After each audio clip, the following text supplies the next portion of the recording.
سالار اعلیٰ ابو عبیدہ رضی اللہ عنہ نے اپنے سالاروں کو بلایا۔ میرے عزیز ساتھیو، ابو عبیدہ رضی اللہ عنہ نے سالاروں سے کہا، تم پر اللہ کی رحمت ہو، شکر ادا کرو اللہ کی ذات باری کا جس نے ہمیں ہر میدان میں فتح عطا کی ہے۔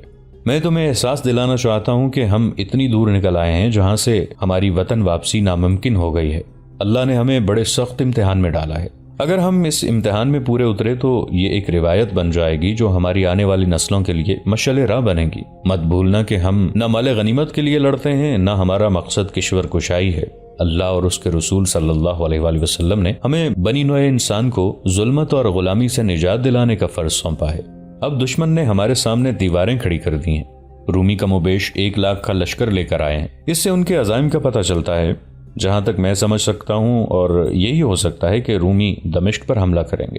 اگر دمشق ہمارے ہاتھ سے نکل گیا تو پھر کہیں قدم جمانا ہمارے لیے مشکل ہو جائے گا۔ دشمن نے بحرہ روم سے انطاکیہ، بیروت اور 1-2 اور بندرگاہوں پر یورپ سے فوج لا کر اتاری ہے۔ ہمیں سب سے پہلے دمشق کے دفاع کو مضبوط بنانا ہے، لیکن ہم ایک ہی جگہ پر جمع نہیں ہو جائیں گے۔ ہماری تعداد اس وقت کتنی ہوگی؟ ایک سالار نے پوچھا۔ ابو عبیدہ رضی اللہ عنہ نے خالد رضی اللہ عنہ کی طرف دیکھا۔ ہماری تعداد پہلے سے کچھ زیادہ ہو سکتی ہے، خالد رضی اللہ عنہ نے کہا۔ پچھلی لڑائیوں میں جو مجاہدین زخمی ہوئے تھے وہ الحمدللہ صحت یاب ہو کر واپس آ چکے ہیں۔ میرے اندازے کے مطابق ہماری نفری 30,000 تک ہو جائے گی۔ ہمیں ایک سہولت اور حاصل ہو گئی ہے، وہ یہ کہ مجاہدین نے کافی آرام کر لیا ہے۔ ابو عبیدہ اور خالد رضی اللہ عنہم نے مل کر منصوبہ تیار کیا کہ رومیوں کے اس لشکر کا مقابلہ کس طرح کیا جائے گا۔ امیر المؤمنین عمر رضی اللہ عنہ نے محاذ پر لڑنے والے سالاروں پر یہ پابندی عائد کر دی تھی کہ کسی بڑی جنگ کا منصوبہ بنا کر ان سے منظور کرایا جائے۔ عمر رضی اللہ عنہ غیر معمولی فہم و فراست کے مالک تھے۔ بعض جگہوں کی پلاننگ وہ خود مدینہ میں بیٹھ کر کرتے اور محاذ کو بھیجتے تھے۔ ابو عبیدہ رضی اللہ عنہ نے اس پابندی کے مطابق ایک تیز رفتار قاصد مدینہ کو روانہ کر دیا۔ اسے جو پیغام دیا گیا اس میں نئی صورتحال لکھی گئی اور مجوزہ منصوبہ بھی تحریر تھا۔ وقت بہت تھوڑا تھا، دشمن بے تحاشا نفری لے کر آیا تھا، کچھ کہا نہیں جا سکتا تھا کہ کس لمحے وہ کیا کارروائی شروع کر دے، لیکن مسلمانوں نے پیغام رسانی کا نظام اتنا تیز اور محفوظ بنا رکھا تھا کہ تھوڑے سے وقت میں دور کے فاصلے پر پیغام پہنچ جاتا تھا۔ امیر المؤمنین نے صورتحال اور منصوبے کا جائزہ لیا، اس میں کچھ رد و بدل کیا اور منصوبے کی منظوری دے دی۔ یزید بن ابو سفیان رضی اللہ عنہ دمشق میں تھے، وہ سالار بھی تھے اور دمشق کے حاکم بھی۔ انہیں پیغام بھیجا گیا کہ دشمن کیا صورتحال پیدا کر رہا ہے اور وہ بدستور دمشق میں رہیں۔ انہیں یہ ہدایت بھی دی گئی کہ دمشق کے شمال مغرب میں جاسوسوں اور دیکھ بھال کرنے والے آدمیوں کے ذریعے نظر رکھیں، کیونکہ توقع یہی ہے کہ رومی ادھر سے حملہ کریں گے۔ سالار شرجیل رضی اللہ عنہ بن حسنہ اپنے دستوں کے ساتھ اس علاقے میں تھے جس میں بیسیان اور مخل واقع تھے۔ خلیفہ عمر رضی اللہ عنہ نے خاص طور پر لکھا تھا کہ سالار شرجیل رضی اللہ عنہ کو اس جنگ کے لیے سالار مقرر کیا جائے جس کی رومی تیاری کر کے آئے ہیں۔ خالد رضی اللہ عنہ کو اس فوج کے ہراول دستے کی سالاری سونپی گئی تھی۔ جنوری 635 عیسوی کے دوسرے ہفتے میں ان دستوں نے، جن کی تعداد تقریباً 30,000 تھی، کوچ کیا۔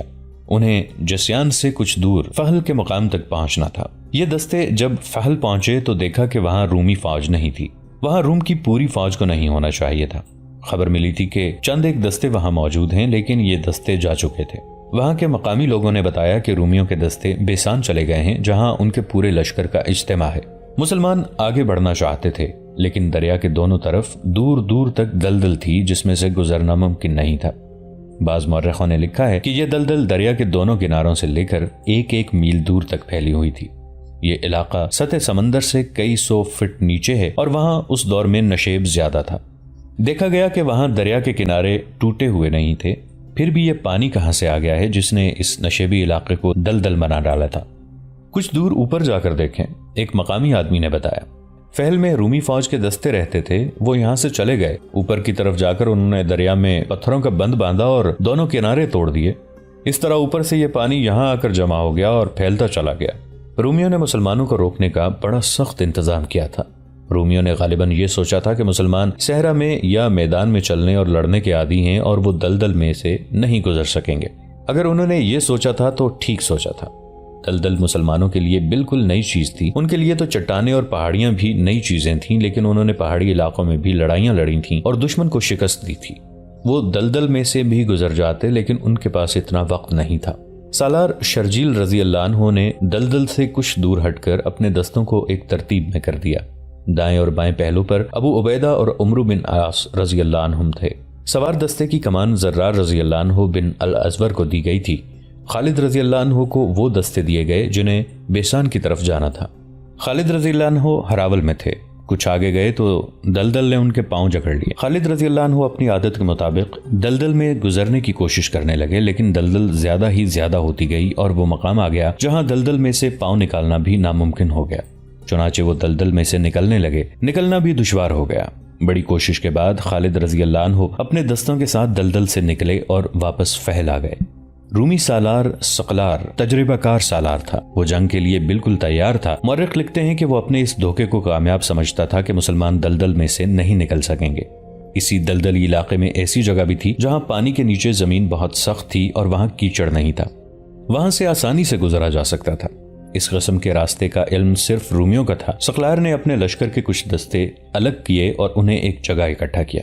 عظمت روم کے پاسبانوں، اس نے اپنے لشکر سے کہا، آج تمہارا دشمن پھندے میں آ گیا ہے، مسلمان دلدل میں سے نہیں گزر سکے گے۔ انہوں نے دلدل سے پرے فہل کے مقام پر پڑاؤ ڈال دیا ہے۔ ہم اسی دلدل میں سے جس میں سے مسلمان نہیں گزر سکے انہیں گزر کر دکھائیں گے۔ وہ سمجھتے ہوں گے کہ ان کے آگے دلدل ہے جو انہیں ہم سے محفوظ رکھے گی۔ ہم رات کو حملہ کریں گے۔ اس وقت وہ اپنے پڑاؤ میں گہری نیند سوئے ہوئے ہوں گے۔ اے رومیو، یہ رات کی لڑائی ہوگی جو آسان نہیں ہوتی، لیکن آج تمہیں اپنے ان ساتھیوں کے خون کا بدلہ لینا ہے جو اب تک مسلمانوں کے ہاتھوں مارے گئے ہیں۔ تمہیں اپنا شکار سویا ہوا ملے گا، کوئی ایک بھی زندہ نکل کر نہ جائے۔ ان کے گھوڑے، ان کے ہتھیار اور ان کے پاس ہمارا لوٹا ہوا جو مال ہے، یہ سب تمہارا ہے۔ اگر تم ان سب کو ختم کر دو گے تو سمجھو کہ تم نے اسلام کو ختم کر دیا، اور یہی ہمارا مقصد ہے۔ شہنشاہ ہرقل کا یہ وہم دور کر دو کہ ہم مسلمانوں کو شکست دے ہی نہیں سکتے۔ رومی سپاہی یہ سن کر کہ وہ اپنے دشمن کو بے خبری میں جا لیں گے، جوش سے پھٹنے لگے۔ ان میں کچھ ایسے بھی تھے جو پہلی لڑائیوں میں مسلمانوں کے ہاتھوں زخمی ہوئے تھے، کئی بھاگے بھی تھے۔ وہ دانت پیس رہے تھے، وہ انتقام کی آگ میں جل رہے تھے اور وہ مسلمانوں کو اپنی تلواروں سے کٹتا اور برچھیوں سے چھلنی ہوتا دیکھ رہے تھے۔ 23 جنوری 635 عیسوی بمطابق 27 ذیقعد 13 ہجری کا سورج غروب ہو گیا تو رومیوں کے سالار اسقلار نے اپنی فوج کو تیاری کا حکم دیا۔ شام بڑی تیزی سے تاریک ہو گئی۔ ثقلار نے پیش قدمی کا حکم دے دیا۔ اسے دلدل میں سے گزرنے کا راستہ معلوم تھا۔ اپنے دستوں کو اس نے اس راستے سے گزارا۔ جب تمام دستے گزر آئے تو ثقلار نے انہیں اس ترتیب میں کر لیا جس ترتیب میں حملہ کرنا تھا۔ یہ حملہ نہیں، شب خون تھا اور یہ یک طرفہ کارروائی تھی۔ اس ترتیب میں ثقلار نے اپنے دستوں کو فہل کی طرف پیش قدمی کا حکم دیا۔ وہ خود سب سے آگے تھا۔ اس نے پیش قدمی کی رفتار تیز نہ رکھی تاکہ مسلمانوں کو ان کے آنے کی خبر ہو بھی جائے تو انہیں سنبھلنے کی مہلت نہ دی جائے۔ رومی اس جگہ پہنچ گئے جہاں مسلمانوں کا پڑاؤ تھا، لیکن وہاں کچھ بھی نہیں تھا۔ ثقلار جاسوسوں کو کوسنے لگا جنہوں نے اسے بتایا تھا کہ پڑاؤ فلاں جگہ ہے۔ اسے اللہ اکبر کے نعرے کی گرج سنائی دی، اس کے ساتھ ہی مشعلیں جل اٹھیں۔ ثقلار نے دیکھا کہ مسلمان نہ صرف بیدار ہیں بلکہ لڑنے کی ترتیب میں کھڑے ہیں۔ سالار شرجیل رضی اللہ عنہ محتاط سالار تھے۔ انہیں یہاں آ کر جب معلوم ہوا کہ یہ دلدل کہاں سے آ گئی ہے تو انہوں نے محسوس کر لیا تھا کہ رومیوں نے ان کا صرف راستہ ہی نہیں روکا بلکہ وہ کچھ اور بھی کریں گے۔ رومی یہی کر سکتے تھے کہ حملہ کر دیں۔ چنانچہ شرجیل رضی اللہ عنہ نے شام کے بعد اپنی فوج کو سونے کے بجائے لڑائی کے لیے تیار کر لیا تھا۔ اس کے علاوہ انہوں نے اپنے جاسوس دلدل کے ارد گرد پھیلا دیے تھے۔ رومی جب دلدل میں سے گزر رہے تھے، ایک جاسوس نے شرجیل رضی اللہ عنہ کو اطلاع دے دی کہ دشمن آ رہا ہے۔ شرجیل رضی اللہ عنہ نے اپنے دستوں کو ایک موزوں جگہ جو انہوں نے دن کو دیکھ لی تھی جنگی ترتیب میں کھڑا کر دیا۔ مدینہ والو، ثقلار نے بلند آواز سے مسلمانوں کو للکارا، آگے آؤ، اپنا اور اپنی فوج کا انجام دیکھو، حملہ کرنے تم آئے ہو۔ شرجیل رضی اللہ عنہ نے للکار کا جواب للکار سے دیا، آگے تم آؤ، تم اس دلدل سے نکل آئے، اب ہماری دلدل سے نکل کر دیکھو۔ رومیوں، کل صبح کا سورج نہیں دیکھ سکو گے۔ للکار کا تبادلہ ہوتا رہا۔ آخر ثقلار نے اپنے ایک دستے کو حملے کا حکم دے دیا۔ اس نے یہ چال چلی تھی کہ اس کا دستہ حملہ کر کے پیچھے ہٹ آئے گا تو مسلمان بھی اس کے ساتھ الجھے ہوئے آگے آ جائیں گے، لیکن شرجیل رضی اللہ عنہ نے پہلے ہی حکم دے رکھا تھا کہ دفاعی لڑائی لڑنی ہے۔ اس کے مطابق مسلمان جہاں تھے وہیں رہے۔ رومی موجوں کی صورت ان پر حملہ کرتے اور مسلمان حملہ روکتے تھے، اپنی ترتیب نہیں توڑتے تھے۔ سالار شرجیل رضی اللہ عنہ رات کے وقت کوئی چال چلنے کا خطرہ مول نہیں لینا چاہتے تھے۔ ان کی رفری رومیوں کے مقابلے میں بہت تھوڑی تھی، اسے وہ کارگر انداز سے دن کی روشنی میں ہی استعمال کر سکتے تھے۔ ثقلار غالباً اس دھوکے میں آ گیا تھا کہ مسلمانوں میں لڑنے کی تاب نہیں رہی۔ اس خیال سے اس نے موج در موج حملوں میں اضافہ کر دیا، لیکن مسلمانوں نے اپنی صفوں کو ٹوٹنے نہ دیا۔ وہ آگے بڑھ کر حملہ روکتے پھر اپنی جگہ پر آ جاتے۔ رومی ہر حملے میں اپنے زخمی چھوڑ کر پیچھے ہٹ جاتے۔ ایک حملے کی قیادت ثقلار نے خود کی۔ وہ اپنے دستے کو للکارتا ہوا بڑی تیزی سے آگے گیا۔ مشعلوں کی روشنی میں مسلمانوں نے رومیوں کا پرچم دیکھ لیا۔ چند ایک مجاہدین رومیوں میں گھس گئے اور ثقلار کو گھیر لیا۔ اس کے محافظوں نے اسے اپنے حصار میں لے لیا۔ محافظ بے جگری سے لڑے اور اس دوران ثقلار نکلنے کی کوشش کرتا رہا، لیکن وہ اپنے محافظوں کے حصار سے جدھر بھی نکلتا تھا مسلمان اسے روک لیتے تھے۔ ایک مجاہد اس مارکے سے دور نکل گیا اور اس نے سالار شرجیل رضی اللہ عنہ کو بتایا کہ اب کے رومیوں کو اتنی جلدی پیچھے نہ جانے دیا جائے، کیونکہ کچھ مجاہدین نے رومیوں کے سالار کو نرغے میں لے رکھا ہے۔ شرجیل رضی اللہ عنہ نے اس اطلاع پر اپنے چند ایک منتخب جانباز رومیوں کے قلب میں گھس جانے کے لیے بھیج دیے۔ تھوڑی ہی دیر بعد مجاہدین کے نعرے سنائی دینے لگے، خدا کی قسم ہم نے رومی سالار کو مار ڈالا ہے، رومیوں اپنا پرچم اٹھاؤ، اپنے سالار کی لاش لے جاؤ رومیوں نے دیکھا ان کا پرچم انہیں نظر نہیں آ رہا تھا اور انہیں اپنے سالار کی للکار بھی نہیں سنائی دے رہی تھی۔ ان میں بددلی پھیلنے لگی، لیکن کسی نائب سالار نے پرچم اٹھا لیا اور لڑائی جاری رکھی۔ سورج طلوع ہوا، لیکن میدان جنگ کے گرد و غبار میں اسے کوئی دیکھ ہی نہ سکا۔ مسلمان بھی شہید ہوئے تھے، لیکن رومیوں کی اموات زیادہ تھیں۔ میدان میں ان کی لاشیں بکھری ہوئی تھیں اور ان کے زخمی جو اٹھنے کے قابل نہیں تھے رینگ رینگ کر گھوڑوں تلے کچلے جانے سے بچنے کی کوشش کر رہے تھے۔ میدان رومیوں کے خون سے لال ہو گیا تھا۔ اسلام کے علم برداروں، سالار شرجیل رضی اللہ عنہ کی للکار اٹھی، تم نے رومیوں کو انہی کے خون میں نہلا دیا ہے، ہم نے ساری رات ان کے حملے روکے ہیں، اب ہماری باری ہے۔ اللہ اکبر کا نعرہ بلند ہوا۔ شرجیل رضی اللہ عنہ نے اپنے دائیں پہلو کے ایک دستے کو آگے بڑھایا۔ رومی حملہ روکنے کے لیے تیار تھے، لیکن رات وہ حملہ کرتے اور پیچھے ہٹتے رہے تھے، ان کے جسم تھکن سے چور ہو چکے تھے۔ شرجیل رضی اللہ عنہ نے اپنی فوج کی جسمانی طاقت کو ضائع نہیں ہونے دیا تھا، اسی لیے وہ دفاعی لڑائی لڑتے رہے تھے۔ شرجیل رضی اللہ عنہ کے دائیں پہلو کے ایک دستے نے باہر کی طرف ہو کر حملہ کیا، اس سے رومیوں کے اس طرف کا پہلو پھیلنے پر مجبور ہو گیا۔ شرجیل رضی اللہ عنہ نے فوراً ہی رومیوں کے دوسرے پہلو پر بھی ایسا ہی حملہ کرایا اور اس پہلو کو بھی قلب سے الگ کر دیا۔ رومیوں کے پہلو دور دور ہٹ گئے تو شرجیل رضی اللہ عنہ نے قلب کے دستوں کو اپنی قیادت میں بڑے شدید حملے کے لیے آگے بڑھایا۔ رومی رات کے تھکے ہوئے تھے اور ان کا سالار بھی مارا گیا تھا۔ صاف نظر آ رہا تھا کہ ان میں لڑنے کا جذبہ ماند پڑ چکا ہے۔ مسلمانوں کے پہلوؤں کے دستے دشمن کے پہلوؤں کو اور زیادہ پھیلاتے چلے گئے۔ اب وہ اپنے قلب کے دستوں کی مدد کو نہیں آ سکتے تھے۔ مسلمانوں کے پہلوؤں کے دستوں کے سالار معمولی سالار نہیں تھے، وہ تاریخ ساز سالار ابو عبیدہ رضی اللہ عنہ اور عمرو بن العاص رضی اللہ عنہ تھے اور قلب کے چند ایک دستوں کے سالار خالد رضی اللہ عنہ۔ رومیوں کے لیے خالد رضی اللہ عنہ دہشت کا دوسرا نام بن گیا تھا۔ گھڑ سوار دستوں کے سالار زرار رضی اللہ عنہ بن الازور تھے، جو سلطنت روم کی فوج میں اس لیے مشہور ہو گئے تھے کہ وہ میدان میں آ کر خود اور قمیص اتار کر کمر سے اوپر برہنہ ہو جاتے اور لڑتے تھے۔ انفرادی مارکا ہوتا یا دستہ کی کمان کر رہے ہوتے، وہ اس قدر تیزی سے پینترا بدلتے تھے کہ دشمن دیکھتا رہ جاتا اور ان کی برچھی میں پرو دیا جاتا یا تلوار سے کٹ جاتا تھا۔ مسلمانوں کی نفری بہت کم تھی۔ اس کمی کو ان سالاروں نے ذاتی شجاعت، جارحانہ قیادت اور عسکری فہم و فراست سے پورا کیا، اور سورج غروب ہونے میں کچھ دیر باقی تھی جب رومی نفری کی افراد کے باوجود منہ موڑنے لگے۔ رومیوں میں یہ خوبی تھی کہ وہ تتر بتر ہو کر بھاگا نہیں کرتے تھے۔ ان کی پسپائی منظم ہوتی تھی، لیکن فحل کے مارکے سے وہ بری طرح بھاگے تھے۔ ان کی مرکزی قیادت ختم ہو چکی تھی اور ان کا جانی نقصان اتنا ہوا تھا کہ نہ صرف یہ کہ ان کی نفری کم ہو گئی تھی، بلکہ اتنا زیادہ خون دیکھ کر ان پر خوف طاری ہو گیا تھا۔ ان کی ایسی بے ترتیب پسپائی کی وجہ اور بھی تھی۔ ان کا سالار ثقلار انہیں دلدل میں سے نکال لایا تھا۔ اسے معلوم تھا کہ کہاں سے زمین سخت ہے جہاں پاؤں کیچڑ میں نہیں دھسیں گے، مگر اب ان کے ساتھ وہ سالار نہیں تھا۔ اس کی لاش میدان جنگ میں پڑی تھی۔ سپاہیوں نے اس لیے بھاگنا شروع کر دیا تھا کہ وہ جلدی جلدی دلدل میں وہ راستہ دیکھ کر نکل جائیں۔ سالار شرجیل رضی اللہ عنہ نے دشمن کو یوں بھاگتے دیکھا تو انہیں دلدل کا خیال آیا۔ انہوں نے دشمن کے تعاقب کا حکم دے دیا۔ مسلمان پیادے اور سوار نعرے لگاتے ان کے پیچھے گئے تو رومی اور تیز دوڑنے لگے، لیکن دلدل نے ان کا راستہ روک لیا۔ ہڑبونگ اور افراتفری میں انہیں یاد ہی نہ رہا کہ دلدل میں سے وہ کہاں سے گزر کر آئے تھے۔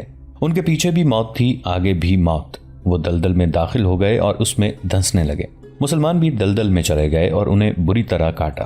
جو رومی دلدل میں اور آگے چلے گئے تھے انہیں تیروں کا نشانہ بنایا گیا۔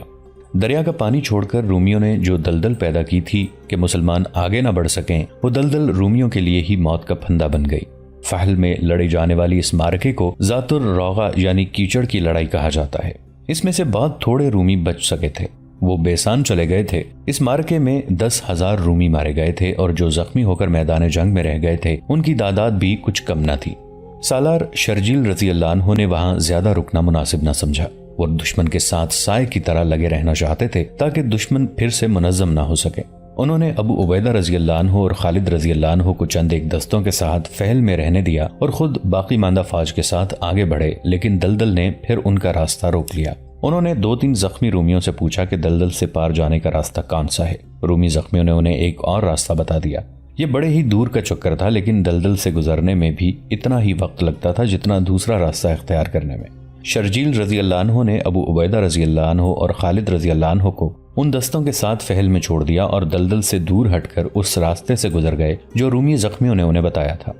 انہیں دریائے اردن بھی عبور کرنا پڑا۔ انہوں نے آگے بڑھ کر بیسان کا محاصرہ کر لیا۔ بیسان میں رومیوں کی خاصی نفری تھی۔ ہرقل نے نفری کے بلبوتے پر مسلمانوں کو فیصلہ کن بلکہ تباہ کن شکست دینے کا انتظام کیا تھا۔ اس کے منصوبے کی پہلی ہی کڑی ناکام ہو گئی تھی۔ فہل کے مارکے کے بھاگے ہوئے رومی چند ایک ہی خوش قسمت تھے جو دلدل سے نکل گئے تھے۔ ان کی پناہ بیسان ہی تھی۔ بیسان کا رومی سالار اس خبر کے انتظار میں تھا کہ اس کے ساتھی سالار سقلار نے مسلمانوں کو بے خبری میں جا لیا ہے اور اب مسلمانوں کا خطرہ ہمیشہ کے لیے ٹل گیا ہے۔ لیکن چوتھی شام بیسان میں پہلے رومی داخل ہوئے۔ زخمی ہونے کے علاوہ ان کی ذہنی حالت بھی ٹھیک نہیں تھی۔ تھکن اور خوف سے ان کی آنکھیں باہر کو آ رہی تھیں۔ ان کے ہونٹ کھلے ہوئے تھے اور وہ پاؤں پر کھڑا رہنے کے قابل بھی نہیں تھے۔ بیسان میں داخل ہوتے ہی انہیں بیسان کے فوجیوں نے گھیر لیا اور پوچھنے لگے کہ آگے کیا ہوا ہے۔ کاٹ دیا، ایک سپاہی نے خوف اور تھکن سے کانپتی ہوئی آواز میں کہا۔ سب کو کاٹ دیا؟ مسلمانوں کو کاٹ دیا؟ ان سے پوچھا گیا۔ نہیں، سپاہی نے جواب دیا، انہوں نے کاٹ دیا، کیچڑ نے مروا دیا۔ اس کے ساتھ کچھ اور سپاہی بھی تھے۔ ان کی جسمانی اور ذہنی حالت بھی اس سپاہی جیسی تھی۔ انہوں نے بھی ایسی ہی باتیں سنائی جن میں مایوسی اور دہشت تھی۔ ان کی یہ باتیں اس رومی فوج میں پھیل گئیں جو بیسان میں مقیم تھی۔ اس فوج میں ایسے سپاہی بھی تھے جو کسی نہ کسی مارکے میں مسلمانوں سے لڑ چکے تھے۔ انہوں نے فعل سے آئے ہوئے سپاہیوں کی باتوں میں رنگ آمیزی کی۔ اس کا اثر رومیوں پر بہت برا پڑا۔ میں کہتا ہوں وہ انسان ہی نہیں، ایک سپاہی نے مسلمانوں کے متعلق کہا۔ ہماری فوج جہاں جاتی ہے مسلمان وہاں جیسے اڑ کر پہنچ جاتے ہیں، ان کی تعداد ہم سے بہت کم ہوتی ہے، ایک اور سپاہی نے کہا۔ لیکن لڑائی شروع ہوتی ہے تو ان کی تعداد ہم سے زیادہ نظر آنے لگتی ہے۔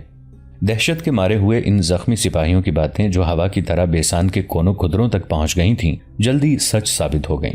ایک شور اٹھا، مسلمان آ گئے ہیں، مسلمانوں نے شہر کا محاصرہ کر لیا ہے، اور اس کے ساتھ ہی بیسان کے اندر ہڑبونگ مچ گئی۔ ان لوگوں میں سے کوئی بھی قلعے سے باہر نہیں جا سکتا تھا۔ دروازے بند ہو چکے تھے، وہ اب اندر ہی چھپے رہنے کی کوشش کر رہے تھے۔ درہم و دینار اور سونا وغیرہ گھروں کے فرشوں میں دبانے لگے۔ رومی فوج قلعے کی دیواروں اور برجوں میں جا کھڑی ہوئی۔ رومیوں، سالار شرجیل رضی اللہ عنہ نے للکار کر کہا، خون خرابے کے بغیر قلعہ ہمارے حوالے کر دو۔ اس کے جواب میں اوپر سے تیروں کی بچھاڑیں آئیں، لیکن مسلمان ان کی زد سے دور تھے۔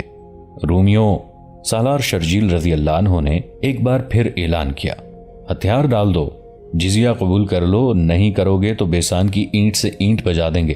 تم سب مردہ ہوگے یا ہمارے قیدی، ہم کسی کو بخشیں گے نہیں۔ رومی فوج میں تو مسلمانوں کی دہشت اپنا کام کر رہی تھی، لیکن اس فوج کے سالار اور دیگر عہدیدار جنگجو تھے، اپنی عسکری روایات سے اتنی آسانی سے دستبردار ہونے والے نہیں تھے۔ انہوں نے نہ ہتھیار ڈالنے پر آمادگی ظاہر کی، نہ جزیے کی ادائیگی قبول کی۔